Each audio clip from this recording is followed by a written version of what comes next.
In today's episode of the Monkey Steals Peach podcast, I'm going to be talking to Russ Smith. Russ Smith is a long-time instructor of traditional martial arts and author of the book Principle-Driven Skill Development, which I'll be linking in the description below. Russ's focus is on preserving, promoting and researching the arts of Okinawa, Southern China, Malaysia and the Philippines at Burinkan Martial Arts, which you can also search on Facebook. Okay, so first of all, Russ, I'd like to thank you very much for agreeing to do this interview and sharing your knowledge with the audience. Could you start by maybe telling us a bit about your background in martial arts and your experience? Yeah, I'd be happy to. Thank you very much, Will. I really appreciate you having me on your podcast. I'm a real fan of your channel and really enjoy having the opportunity to see the things that you expose the rest of us to through your travels and your experience. So just want to thank you for that. Really appreciate you having me. Thanks. Cool. Yeah. So, my background, I started about 33 years ago in Goju-Ryu Karate. So, karate, the style of Goju-Ryu I started in was a Japanese flavor from mainland Japan. And then I also started at the same time in Filipino martial arts because my first exposure was actually during an extended stay in the Philippines. So I started both karate and Filipino martial arts as Eskrima in the Philippines. And then I've been training Okinawan Kobudo. That's like, Okinawan weapon systems, bow, staff, sai, tonfa, a lot of weapons that are shared with Chinese martial arts. Started that almost 20 years ago. So those are my two kind of longest martial arts. But I eventually decided I wanted to learn more. So I'm fairly OCD about things, maybe not classically, but somewhat obsessed about martial arts personally. And so as I started reading about the history of the Japanese Goju-Ryu that I studied, I learned that it came from Okinawa. So my goal was, when I got back to the States, to find an Okinawan Goju-Ryu school. So eventually I switched from Japanese Goju-Ryu to Okinawan Goju-Ryu in the effort to learn kind of like the most orthodox or original version of the style, to make sure that I wasn't kind of being misled. Because, I don't know if you've heard, but there are a few charlatans in martial arts, of various kinds, right? So I've always been on this search for kind of a pure, original, complete, availability to martial arts. So that's kept me on a long journey. So I'm not sure if your readers are aware, or your listeners, because I think you have a lot of Chinese martial arts followings, but Goju-Ryu in Japanese means the same as Gangro. So it's the hard, soft style. So it's named on what's one of the most fundamental concepts in Chinese martial arts, the idea of hard and soft being balanced, right? So I think that's a little bit of an early indicator that Goju has some kind of a Chinese connection, some kind of a Chinese influence. I started reading books by people like Hanshi Patrick McCarthy, Mark Bishop, John Sells. These guys were all some of the really early writers and translators doing primary research, taking trips to Okinawa, taking trips to China, and then writing about that stuff in magazines and books. So I read a lot about what they wrote and the possible and suspected connections or sources of Okinawan karate being in southern China.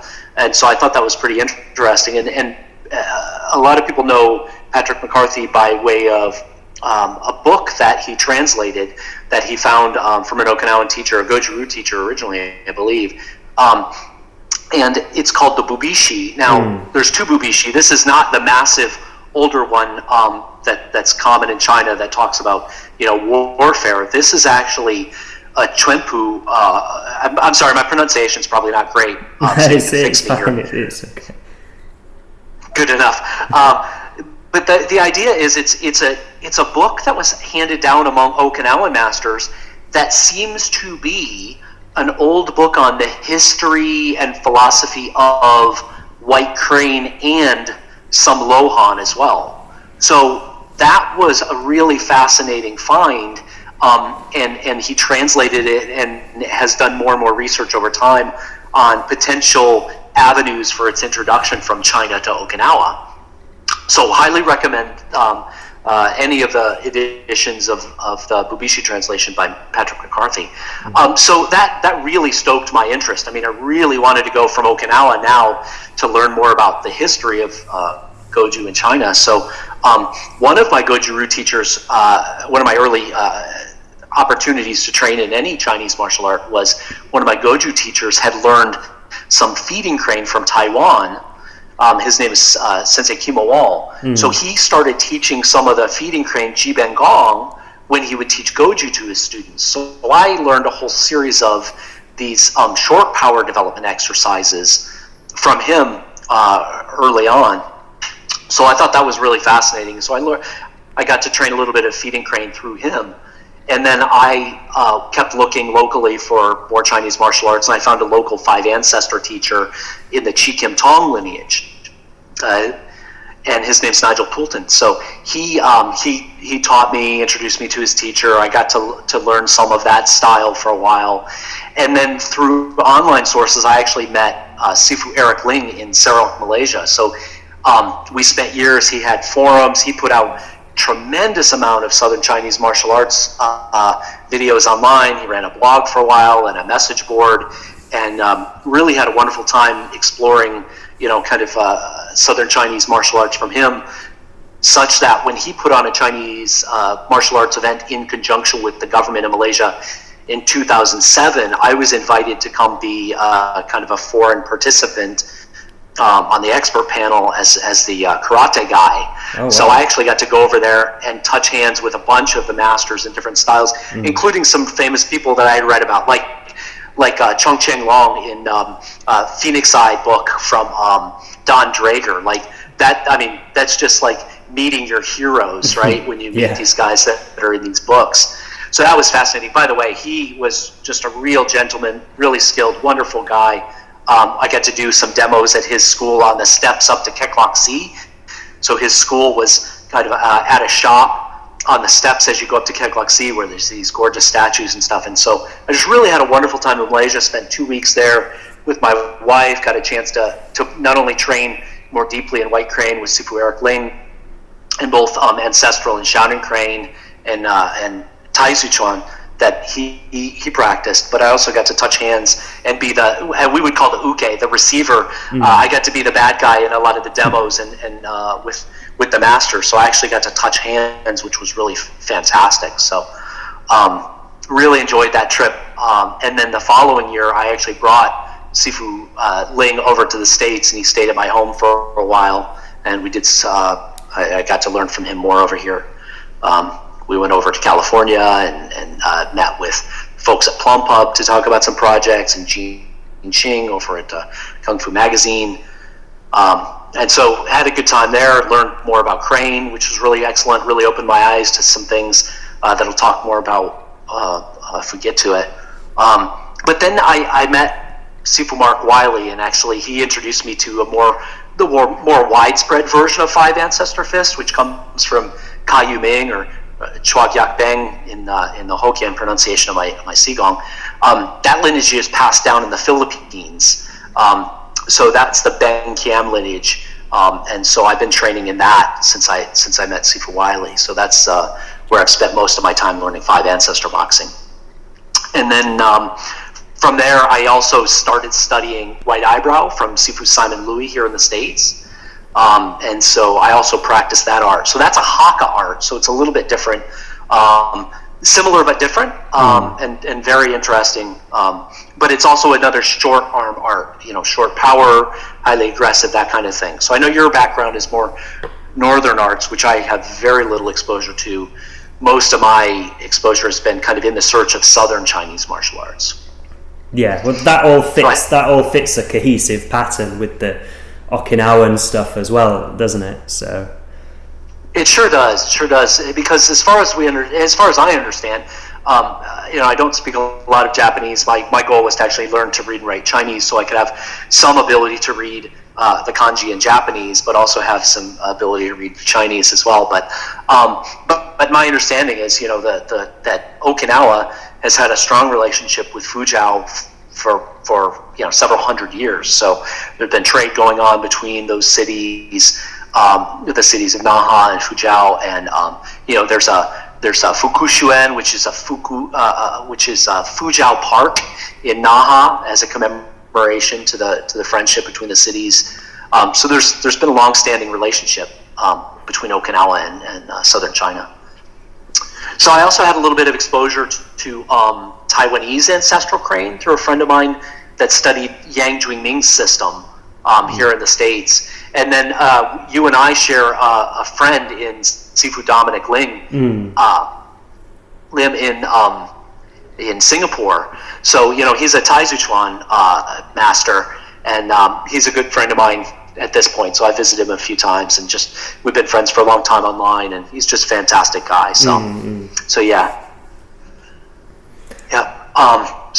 So and then one of my friends is one of the kind of longest running guys here in the States in feeding crane. So I continue to have opportunities to learn from my friend Fred Loesch more about feeding crane here in the States. So that's pretty much it. So I'm about 15 years of study in 5 ancestor boxing and about 9 in white eyebrow.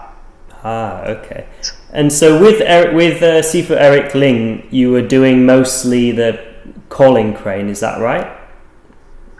Yeah, he taught me a little bit of both shouting crane or calling crane. For those that don't know, the way you translate that, different people translate it differently. Yeah. Calling, shouting, singing, whooping. Crying, whooping. Yeah. There's a 5th one. So lots of ways to translate that. But yeah, so that style, Minghechuan, as well as ancestral crane. He studied in one of these family associations, which are pretty common in Malaysia, where it's a place where families from one region, from the diaspora in China, groups of families would settle in outlying countries like the Philippines and Malaysia, and they would form these community centers where they would pass on their local dialects, their other aspects of their culture, including martial arts. So he learned several forms of crane from his uncles and other teachers there. So do you find the feeding crane and the calling or shouting, whatever you want to call it, so the Minghechuan and the feeding crane, do you find them very different? Because from the little bit that I saw of feeding crane was very, very different to the other crane styles that I saw. Yeah, my perspective on crane, or my experience on crane, has been that whipping is typically very important to crane styles, although there are some exceptions in that there are some crane styles that appear more hard in their execution. Even though feeding crane can appear relatively hard, I know there's a fair amount of whipping, especially if you train, for instance, their water hand. Water hand is a very whipping motion in feeding crane, but at the same time, I mean, the style looks relatively hard, especially if you compare it to something like Taiwanese ancestral crane, which is very soft and loose and whipping. So that's kind of on the other extreme, I think, of the crane soft hardness, scale. Yeah. But the shouting crane that I had some experience with came from Huang Xingshan, who spent a lot of time in Malaysia, but he had been a student of Cheng Man-ching, so he was more well known as a Tai Chi master, but he taught some shouting crane to his students. But you could tell, in my opinion, there was an infusion of Tai Chi principles in his shouting crane. So I would say, I think his shouting crane was softer maybe than some other lines of shouting crane, less Lohan and more Tai Chi in expression. So I think that's the experience I have, is with a softer brand of shouting crane. Yeah, that was the feeling that I got, because the shouting crane that I saw in Fuzhou from Yudancho was very, very hard and quite rigid. But then the Huang style stuff that I've only seen it from videos. It definitely, to me, has a strong Tai Chi influence. Yeah, and you might know more about this. You probably would know more about this than I do. But in my talks with Sifu Ling, I think there was a time in Crane where there was a goal of softening the art. So I think there was at some point an infusion of softness into the art. I suspect, like to my eye, Yang Chun Crane looks harder, although I know that there's a ton of whipping in there. Just on the hardness softness scale, I think it appears externally harder, and I think it's a very old brand of Crane. So I think and I've also seen, again, like Yu Danshui Chu. I think some of the early Ming Hechuan was on the harder side. So it just like I can see how it's frustrating for people to make comments that are just vague generalities. To say all Crane is soft and whipping is not true. To say all karate is stiff and robotic is also not true. So I think we just all have to be careful about being specific or being honest about our generalization, right? Yeah, and I think that this is a big issue that I'm often dealing with, is people have this obsession with oversimplifying things, and everything has to always be very black and white. Right. They don't always understand the subtleties and complexities of the, when we're dealing with issues like this. I see people say, like, the crane in China is all hard because the soft internal stuff was destroyed by the Cultural Revolution, or some kind of weird comments like that, which just don't make any sense. But yeah. Sure. Well, yeah, and everybody has their own perspective, and of course, there's the Dunning-Kruger effect is in play with all humans. We're all susceptible, right? So, that you mentioned the Cultural Revolution stuff. I had this really interesting opportunity to see. I mean, you have this great opportunity to see inside of China and what's still there and what's survived and what's still growing.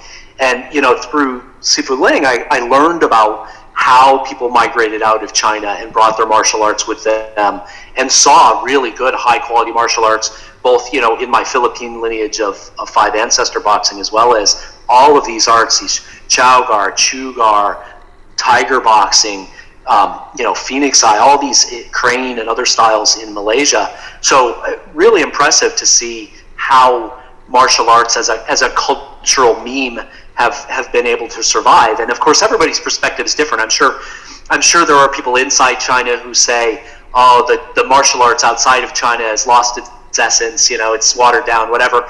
The same way people from outside say, well, hey, I know that they've been replanting certain styles from the diaspora back into China, so it must be that they lost everything. Everybody has their perspective, and my perspective is, as I learn more, I trust my old opinions less. I believe myself less. I hold on to my truths less tightly. So I have a belief nowadays that if you tell a story, it has probably been true at some place in time, somewhere across the planet. The question then becomes a matter of ratio and extent. Yeah, exactly. And I think all of these are valid points. But people tend to take their one valid point and assume that is the whole. So a lot of people, the confirmation bias. Yeah. So a lot of people from Fujian and Guangdong, they did flee to Taiwan, Hong Kong, Malaysia, and whatever during the Cultural Revolution and earlier during the World War II and things. But that doesn't mean that all of the masters left. It just meant that some of them did, and that those that did took their art with them. But there were also a lot of people that stayed, and some of them went underground. Some of them were even loyal to the Communist Party. You're talking about a population of millions of people. Well, 1 billion people. Right? Exactly. So it's like saying that all people born in June have the same characteristics in their personality. It's pretty unlikely. Yeah. So this leads me on to my next question then. I still find Wuzu Chuan, or 5 ancestors, I'm still a bit hazy on what it's all about. So, I mean, I know that it's sort of made up of 5 styles combined together, right? But maybe you could elaborate more on it? Sure. Yeah, it's so you would think we could take for granted that it's 5 styles, but it might be 6. And it might be this set of 5, and it might be a different set of 5. Okay. Right? So that's the fun thing about history that I found, and it's actually made me a little frustrated with history as a prime focus in martial arts, or as a main focus. So the styles most commonly listed, at least in the mythology around the history of the core branch that I study, is that one major ancestor is Taizuchuan, which is the grand ancestor, which refers to Song Taizu, right? So Song Taizu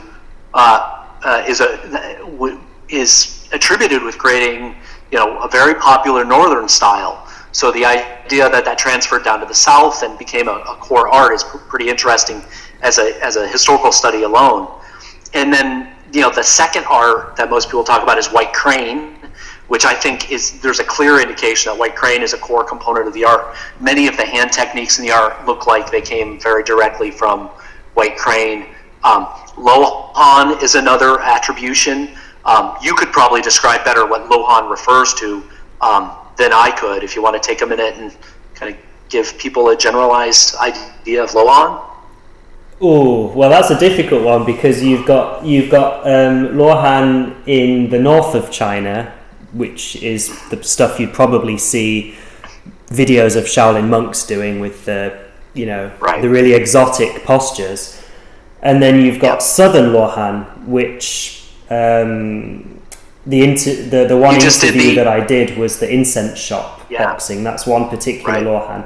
But then quite often I found in Malaysia and Taiwan, what's actually Lohan trend, they seem to just call it Southern Shaolin. So when you see people saying Southern Shaolin Kung Fu, that quite often, to me, like Seko Sam and things like that, they look very, very, I think they're just Lohan but renamed. Although I'm not a Southern practitioner, so take what I say with a pinch of salt. So even today, having studied this style almost 20 years, if you said, look at this posture or movement and tell me if it's Taizuchuan or Lohan, I would have a difficult time. But if you said, is it Taizuchuan or White Crane, I might have a better chance of being able to tell you specifically. But anyhow, so that's the third one. So Taizuchuan, White Crane, and then Lohan. Then monkey is often an attribution. So sometimes they'll call it just monkey, Hochuan. Sometimes they'll talk about Tai Sheng, or they'll talk about the traveler. So sometimes these are references to the Monkey King. And the interesting thing is there's very little truly monkey imitative movements in the art. There are very, very few. There are some references to white ape in some of the form names or form movements, but personally, and I actually think most of the ground style boxing, it could be that it's footwork related. There's a lot of perspectives on this, so I'm just giving you a list of them. I have no definitive answer. But so the point being, there's not a lot of very characteristically imitative monkey in the art. I think there's actually potentially more dog boxing than monkey boxing. Okay. And then there's another ancestor mentioned that's Damo, so that'd be Daruma or Bodhidharma mentioned, and he's often attributed with the posture, the straight back posture, the gravestone tablet body effect, as well as some of the internal training in the art. And then some groups, to further complicate things, include a literal mysterious woman in place of or in addition to those ancestors. And that also seems to align with this idea that there was a later attempt to soften the art and add more of kind of a softer internal, maybe even vibratory element to the art. So you'll see some lineages, especially some of the later like Simian Tech lineages, have strong propensity to discuss a mysterious woman. Yeah, when I was in Chenzhou, they were talking about the mysterious woman as White Crane, I remember. That's interesting. Yeah. So it all further complicates things, right? Because not only do you have creativity of history, you have a tremendous amount of lost history, changes in oral history, of course, through the game of telephone, where everything changes a little bit in each telling, and you have politics and other things that get in the way. So history is a very, very very much like a Gordian knot to untie, so very difficult. And then you have other lineages that are not so widespread, like Kantekwan lineage, which is kind of a five ancestor white crane hybrid, where they include some forms that are directly pulled from Yongchun crane, but also some that are very five ancestor. And then you have some Chi Kim Tong lineage that is very, very different than all the other styles, and only really shares maybe 3 forms with the other lineages of five ancestors. So very, very different history, mythology stories there. And when I say mythology, it's not a disparaging term when I say it. I'm just saying if I were to say history, I would think of history as verifiable with many, many sources. I actually think we have far too few sources for the history of most of what any of us practice to make me happy, at least. Yeah, I think southern, this is one big difference I found. Northern styles, the history tends to be more straightforward, whereas I found southern styles, and I think this goes back to the whole culture of the triads, which weren't gangsters before. They were the anti-Qing revolutionary groups. I think they constructed a lot of folklore and mythology. The burning of the Southern Temple, the 5 surviving elders. I think that this folklore complicates things further and makes it a lot murkier. Well, I hadn't thought to bring that up, but I would tell you, I heard a lot about nothing that I can recreate well enough to tell. Probably not even a good idea to dive into, but the fact that triads were and probably are still deeply related with some of these Chinese martial arts, across the world. There's probably a lot of truth to that. So yeah, the idea that there might have been some very creative folklore put on top of these things to create some difficulty in tracking down information, I think there's a lot of chance that's in play. Yeah. Yeah. Sorry to be vague. I'm not an expert on these things, but I have heard a lot of stories, and I just think that there's a good chance that you're right, that revolutionary plays in the past, as well as the modern effects of so I think there's probably lasting effects. Yeah, definitely. But there's a lot of this I just can't weigh in on, because I'm really not. I've not approached this with the rigor of an anthropologist. There are other people who are doing good history or writing books. Zhou Mengwan is writing a lot of books on five ancestors in Chinese, and so I know he's doing a lot of research. So I won't weigh in on that stuff. And I know these scholars are going to be arguing for decades about it, because is it five ancestors, or is it really called Taizu Chuan? And Wuzu Chuan is just a label for Taizu Chuan. That's an argument that's going on among scholars, and I'm not the right kind of guy to weigh in on that. But it's all in play, and I'm sure they'll figure it out eventually. Yeah, that's one that I heard as well. Yeah. So I think though that, in terms of content, Five Ancestors looks to me to be like a best of compilation of Fujian martial arts, right? Like, the art is gigantic. I helped my Sifu and my Sigong translate a turn of the century book called Chinese Gentle Art Complete, which is it was written by Yu Chuk Sam, which was one of the 10 Tigers, one of the most famous first generation students under the founder. Wow. And there's hundreds of named techniques. There's a whole bunch of Dishuchuan style ground or dog boxing skills in the art. So it looks like it rolled Dishuchuan into the art as well. There's almost 40 classical Taolu forms or kata in the book, and hundreds of smaller sets, portions of the classical forms broken out as drills, a lot with paired movements, dozens of weapon forms. I mean, it is a massive system.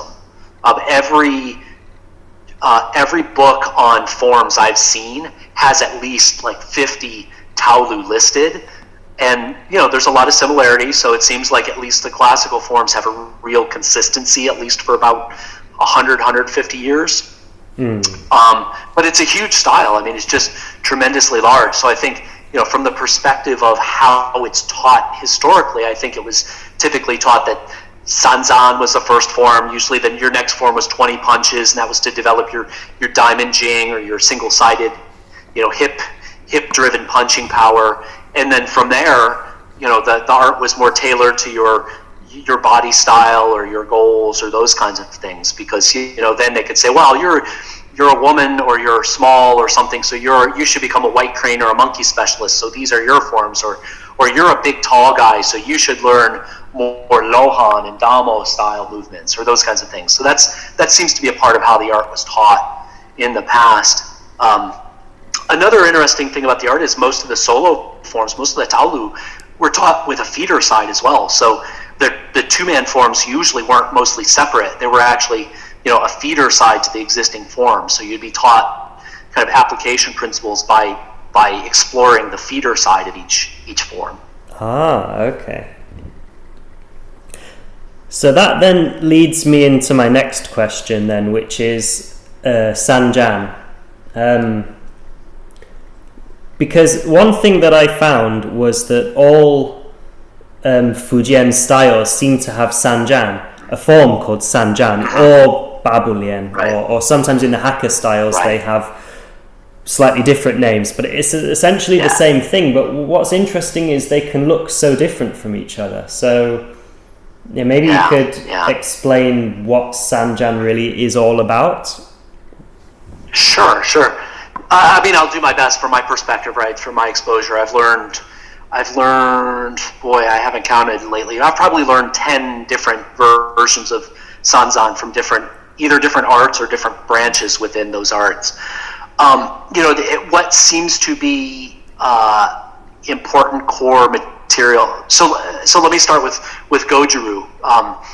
We call it Sanchin in the local dialect, right? But it means 3 battles, and there's not surprisingly there's even arguments about what those 3 battles are, right? So some flavors of this, like some versions of Lohan will call it Sanzeng. So the 3 corrects or the 3 straights, right? Like the head is straight, the body's straight, the legs are stable, these kinds of things. So Sanzang could be talking about Tianti Ren. It could be the heaven, the earth, and the body. It could be the upper part of the body, the middle part of the body, and then the stance. It could be a lot of things, in terms of that trifecta numerology, right? Yeah. But it's almost always the first form taught. So it seems to be about carrying forward the most critical, core, and foundational training of the art. There's a really common saying that is usually carried along in these arts, and it says that that you begin with Sanshin and you practice until the end. Usually they use the word death there to basically say right until the end, right? Yeah. It's funny, my Sifu and I gave a plaque to my Sigong, and he was like, yeah, it's a great saying, but we really don't like this word, He pointed at the word death, and he's like, yeah, we just don't like that word, right? It's a little bit of superstition there, but it's so important. It's like you should always begin it, you should practice it every day, you should practice it until you die. And it seems it's always about structure and body posture, right? Like you get your body structure from the very beginning. Usually it involves some form of specific breathing practice. So it's usually tied with a kind of a Qigong practice. Sometimes that extends further into like iron body, iron vest, golden belt cover style training. Usually it involves very simple stepping, like a step and slide or step and pull. And it's almost always including like your art's basic thrusting practice, whether it's single-sided thrusting or double-sided thrusting, and that seems to be about developing your primary, like engine, I would say. We use the term engine, some of us, right? So how does your power develop? And then, for Southern Chinese martial arts, that usually includes things like swallow, spit, sink, and float, which is almost as common as the idea of Sanzan, right? So the idea that you should learn how to raise your body to float the other person, or raise your body to become light on your feet so you can move quickly. You should sink yourself to stay rooted, and you should be able to sink the other person so that you can root them, so that you can penetrate your power. You should be able to absorb attacks, and they would call that swallow, or deflect attacks, and that would be part of the swallow action. Then spit would be most of your attacking and uprooting movements. So there's like 3 major combinations of those 4 energies. So usually it's float and spit, sink and spit, and swallow and sink are the most 3 common pairings of those 4 energies. And usually those are trained in your Sanzan. And the idea that Sanzan became Sanchin in Goju-ryu and Uechi-ryu in Okinawa, I think that's a very clear indicator of at least a reverential respect back to China, if not a specific training paradigm that got passed on. And I think more so than some of the other forms, it is a paradigm that was passed on, because in Goju and Sanchin, we carry a lot of the same concepts. Sanchin is the most important. It's usually trained first. Teachers talk about how you should train it every day. It trains your core, your body. Some people use it to train kind of iron vest. They're very much less, maybe even none, of the emphasis on sink, swallow, spit, and float. But definitely it's for delivering your basic stepping, your basic thrusting practice as well. But I mentioned the names. Like Okinawa has forms named similarly to China, at least in a numerical sense, right? Like we have forms named 13, Seisan.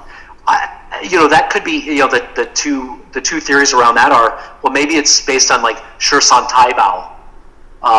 In Yongchun Crane has a form. I remember I videoed the Wongong Tzu. I videoed the guy doing that form. Yeah, and it doesn't look like the same form, but it may be a naming carryover.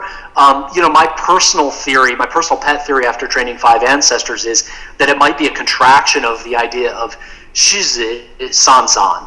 So the idea that it might be, since it's spelled Shizan, right, 10 and 3, I wonder if it could be a contraction, because it looks, in the execution, it looks like a 4-directional version of the San-Chin concept.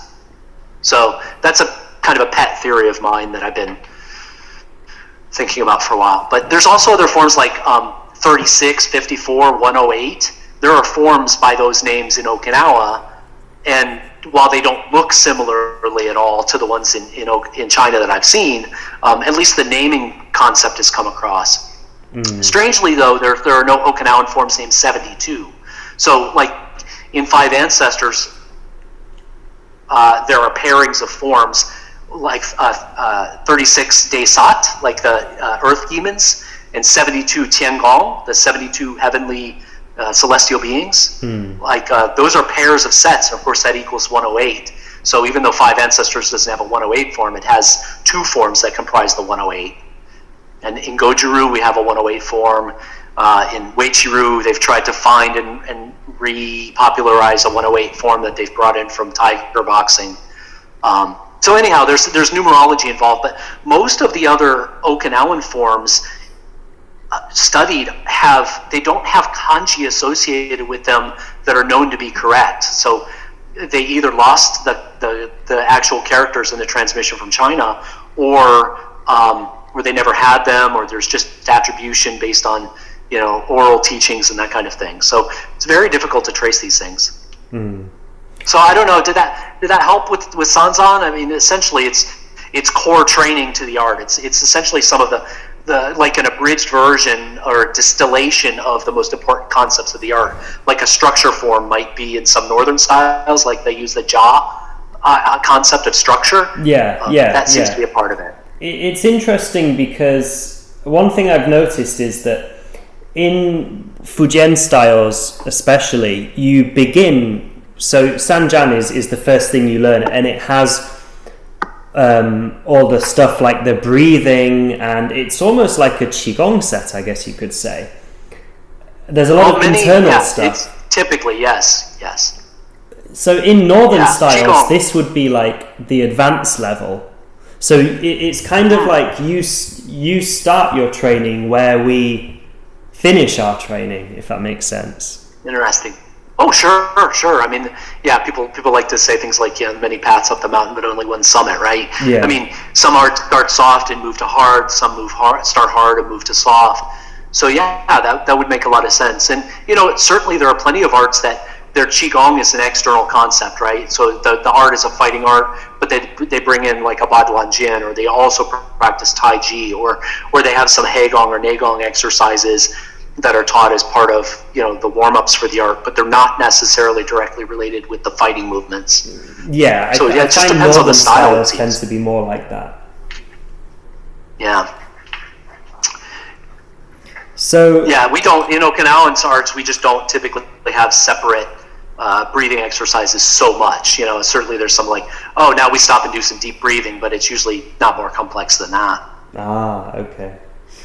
So, talking about that then, as you've trained Goju Ryu and you've trained various styles of crane, what are your thoughts on the connection between the two?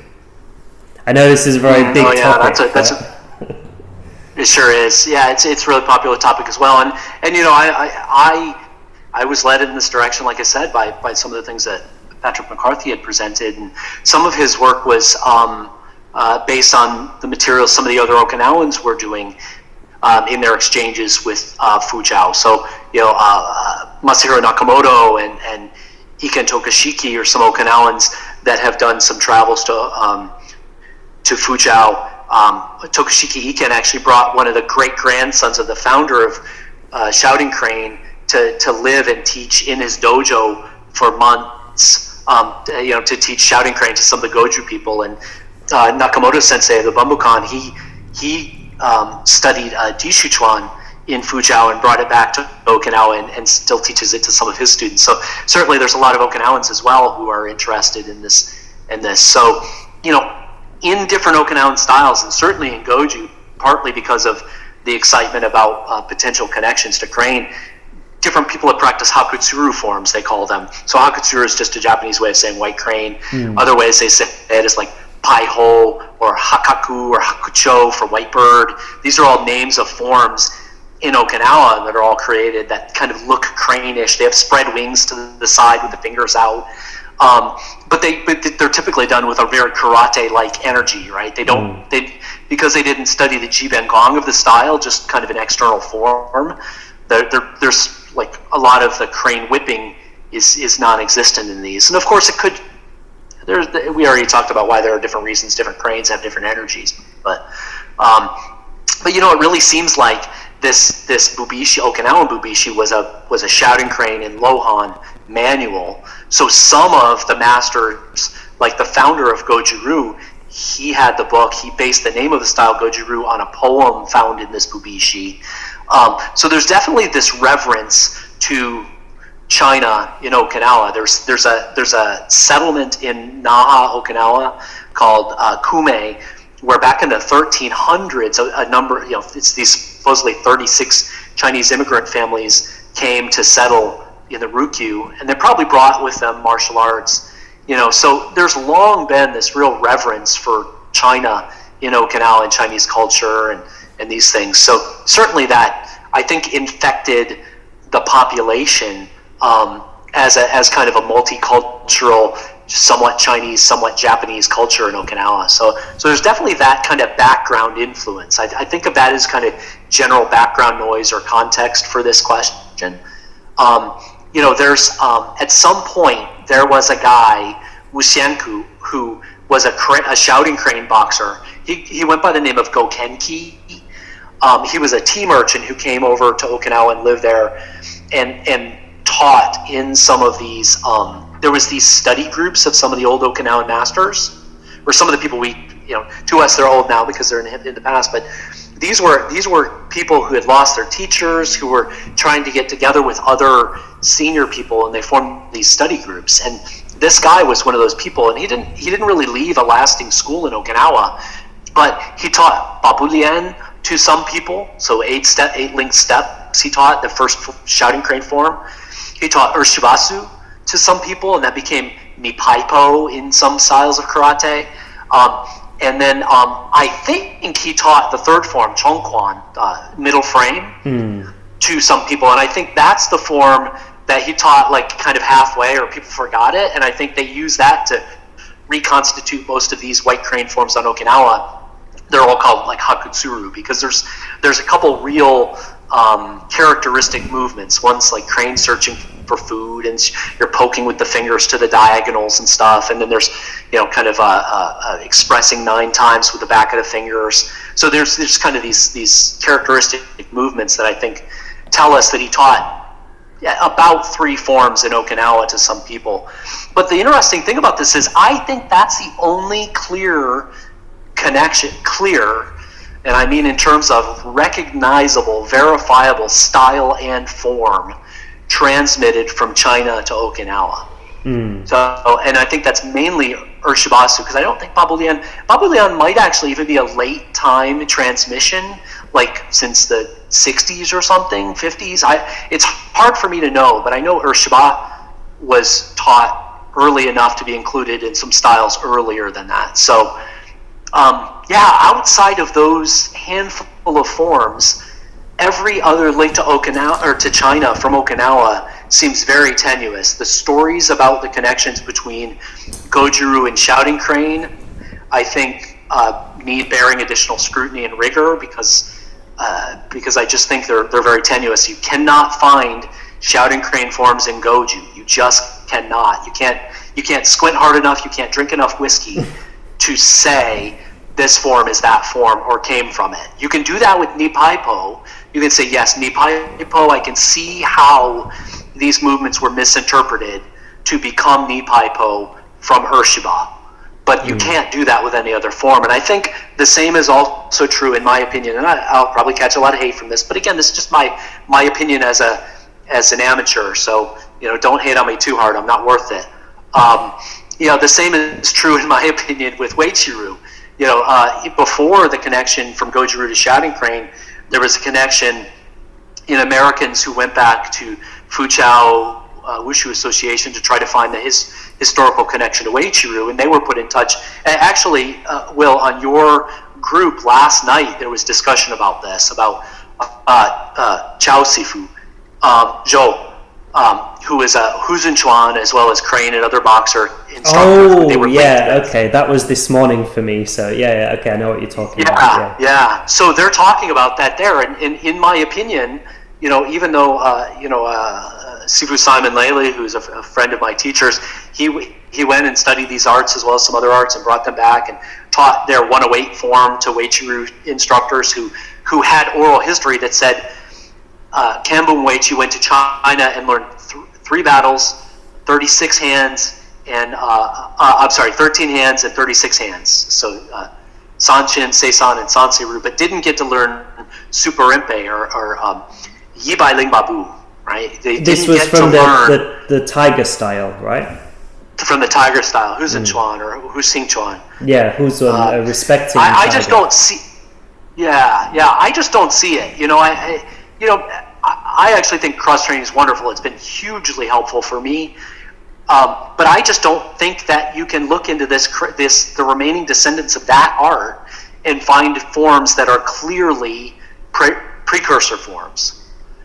So I have a different perspective on that. I actually think it's a cousin, not an ancestor art, is the way I think of these perspectives between crane and karate, as well as in perhaps these other arts, like they both share a common ancestor, but they've both evolved differently.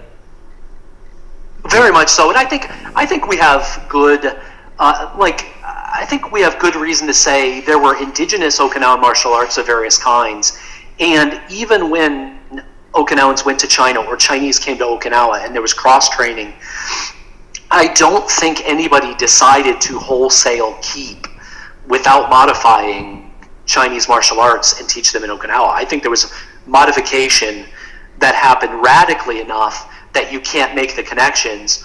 It could be that the arts in China died out. It can be that we just haven't found them yet. It could be that they were just changed so radically on Okinawa that they're unrecognizable now. But I do think it's interesting that we have Urshibasu that made it from Minghe Chuan, and we can look and very clearly see the signatures. I don't think there's anybody who looks at those two forms who can't see it. But I don't think you can say that about any other form. And so I think that tells us a lot. I think there's reverence, I think there's influence, I think there's cross-training. But in terms of strong connections, like, it actually frustrates me, and this is just a little bit of a frustration of mine. It frustrates me when I go to Goju-Ryu dojos and they have on the wall the pictures of the lineage founders of Goju-Ryu, but then they also have the founder of Shouting Crane on the wall. Like, I think it's wonderful if you are also training in Shouting Crane. Do that. Put that on the part of your wall that's dedicated to the other art you train. But I think it's premature, significantly premature, and tenuous to say that it is the precursor to Goju-Ryu. I don't think there's ample evidence. But again, I'm just an amateur, and what does my opinion matter? Well, but I think the same about Weichi-Ryu. I think it's tenuous enough to not put Zhou's picture on the wall as the Weichi-Ryu founder. But I'm not a Weichi-Ryu guy. I know significantly less about that than Goju-Ryu. Yeah. Lots of caveat. Go ahead. Yeah, sorry. I was going to say, it's interesting when I took Jesse Enkamp to Fuzhou, and we went to the Crane's Nest Temple, which was just overlooking Fuzhou, and that's supposedly the site where Shouting Crane, or Calling Crane, whatever you want to call it, was created. Within this temple. And they have at the entrance of it, they have a great big stone tablet that says that this is where, what was his name? Came from. Gululu? Yeah, Ruruko. That's it, yeah. That said that he came here to learn Minghe Chuan. Yeah. So apparently, the oral history in Goju-Ryu is that Ruruko was the person that the Okinawan Kenro Higashiona learned from while in China. The Fujian Wushu Association at some point indicated that Ruruko was probably a nickname of Zaichong Shan, who, and I'm probably pronouncing that poorly, who was the founder of Shouting Crane. Now, I'm going to probably catch a lot of hate for this, but I'm going to deflect a little bit of this. In 2007, when I was in Malaysia, we had also arranged for Ron Dong, who was a Shouting Crane master, to come from Fuzhou to take part in the event. Now, I don't speak Chinese. Eric Ling speaks several flavors, including Fuzhou Ha. So he interviewed Ron Dong on video. I demonstrated some Okinawan crane. Ron Dong said, "Oh wow, that looks like really old Chinese crane," so which was an interesting comment. But he also said, "Hey, look, when the Okinawans came, I was there, and we were pressured by." And again, so this is gossip, and there is video, but it hasn't been released. And I hope Sifu Ling will eventually release this video. He told Sifu Ling, according to Sifu Ling's interpretation for me, that the government pressured the Fujian Wushu Association to create the link to create some either harmony or potentially tourist opportunity. But this is my statement of what I was told. I was there, but I couldn't speak the language. So I think there's always the chance that politics come into play. I wouldn't doubt it. I mean, they've done, even with Mantis that I practice in Shandong, they have done things like that with erecting a big statue of the founder of Mantis, Wang Lang, at a certain temple in Laoshan, just to try and bring some tourism in and say, look, this is the temple where Mantis was created. So, it's plausible. Yeah, I mean, we're all human, and we see the same kinds of humans and human psychology play out in sociology and politics. So it's not, it wouldn't be surprising to me at all. Now, that being said, I'm pretty much a fan of being clear and not contributing to these problems in history. It definitely is causing even friends of mine to go train in Shouting Crane, which I think is a wonderful thing. I think the cross training is great. I think Shouting Crane's a great style. It has a lot to offer. I just don't think there's sufficient evidence to say that it is the precursor to Goju-Ryu. So that's my opinion. And again, this part of this talk will probably catch me the most hate. But again, maybe we'll get around and my teacher will eventually release that video. I hope he does at some point. Yeah, well, I think at the end of the day, it's all just going to be speculation. So, I mean, none of us were there. Well, so. yeah, Rondong. Yeah, we don't even know if Rondong said that, if it was true. We wouldn't know for sure. I mean, he could have a reason to say that. So we just wouldn't even know. So, I think that's why I think the best thing to do is look at this stuff as mythology and enjoy it for the flavor that it adds. But let's not argue about it. Let's not fight about it. Like it is interesting and fun stuff. Ultimately, it doesn't matter that much. And there's such tenuous and difficult to find information on it all. I've just become drastically a skeptic over the years because of hearing stories like this. Yeah, well, I think it's important to be skeptical, but also I think. One thing that I try to do with my interviews and my videos is not to give people hard, concrete answers and say, this is the way it is, but it's more a case of just trying to generate discussion and maybe even raise more questions. So I think people, when they're listening to our discussion now, I think they'll realize that it is a case of just bringing some more points to contribute to a greater discussion, and it's not trying to say this is how it is and you're all wrong and we're right.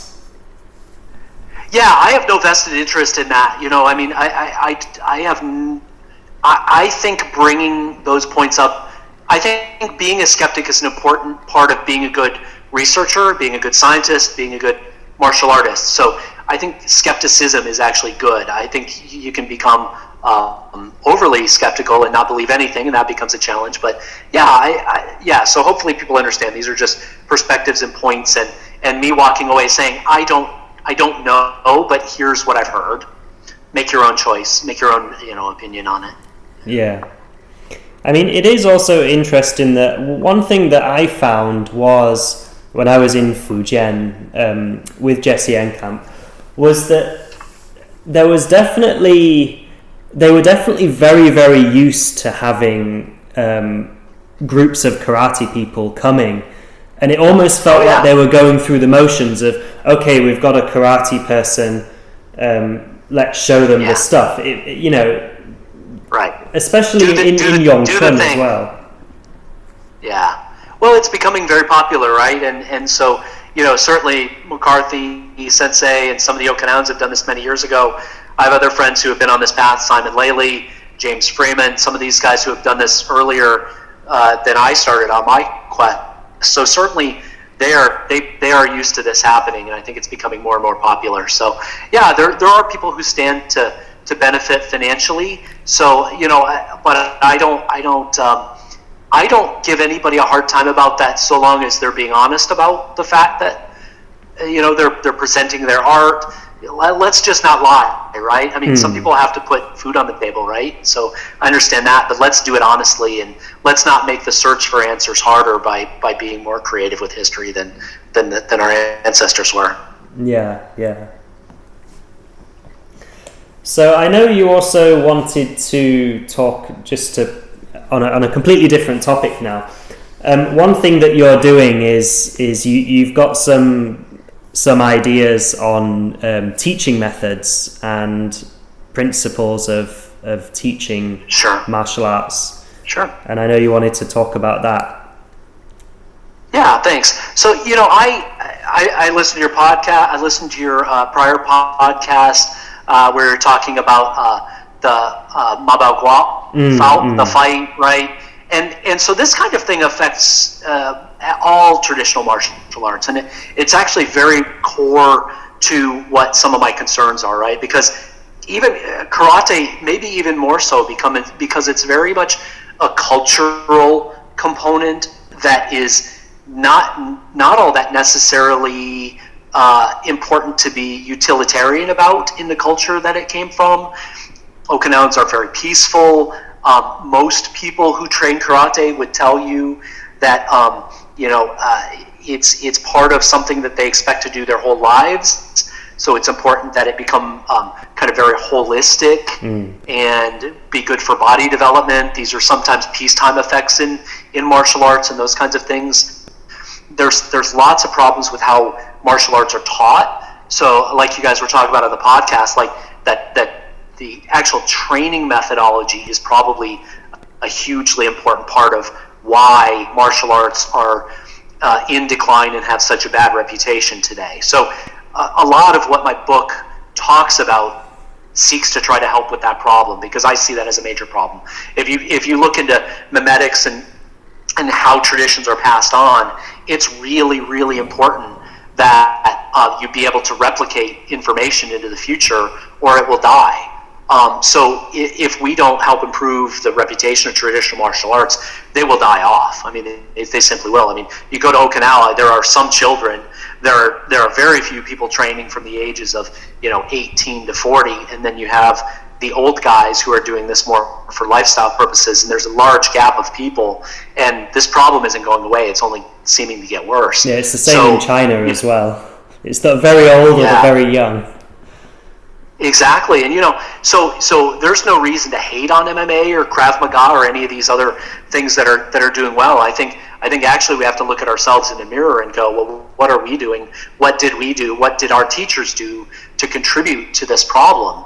So I think what you have to do is you have to really understand that there are a bunch of problems that triggered it and a lot of barriers to changing this, right? So I think there are a lot of misunderstandings about traditions, especially when like, for instance, in my case, Americans go to China or Japan and learn, and maybe only for a short time, and come back, and they carry with them cultural trappings. They create this cult of personality where you're not allowed to ask questions, these weird things that cause misunderstandings of traditions. Then you've got things like poor teaching methodologies, maybe because they didn't understand, because they didn't communicate well while they were over their training, so that was poor communication causes. It might be because they misunderstood peacetime effects on martial arts, right? So they focused on different things. They focused on holistic body development and things like this instead of utility. There's popularization effect, right? So around the turn of the century, not only in Five Ancestors, but in Okinawa, very clearly, they were trying to popularize the art and put it into the school system. So that has effects on, changing it from primarily a two-person exercise to primarily a solo exercise, focus on forms over skill development. So this popularization effect of, has contributed. So we have to think about that. We have to understand that different people have different goals for training in martial arts, and to some extent cater to that, and to some extent point people to a different direction if they want those things that you're not going to provide, right? So, and then I think just people have just limiting mindsets overall. We come into these things with embracing things like appeal to authority, which is actually, a cognitive issue, right? You can avoid questions that might be helpful to creating solutions. So I think you have to admit there's a problem. You have to really work on mindset before you can do anything else. You have to come to terms with your place in the tradition. So how am I allowed to change the tradition? What am I allowed to change? How can I do it in a respectful way? How can I do it in a careful way? And one of the things that I've done through examples that I've seen of my teachers is separate the content from the delivery method. So my perspective is, one way to move forward is take the teaching methodology and separate that from what you're teaching. So, teach the same traditional taolu, the forms, teach the same techniques, teach the same principles, but teach them in a more progressive way. Maybe that relies less on memorization. Maybe do other things like embrace modern educational theory or those kinds of things. So just kind of creating a separation there where you maintain the time capsule of movement, but you change or enhance or continue to push forward progression on the teaching methods. So I think one way you can do that is to be real clear about what your art is good at and what it's not. And so strive to achieve kind of a focus on that and really know the principles of your art.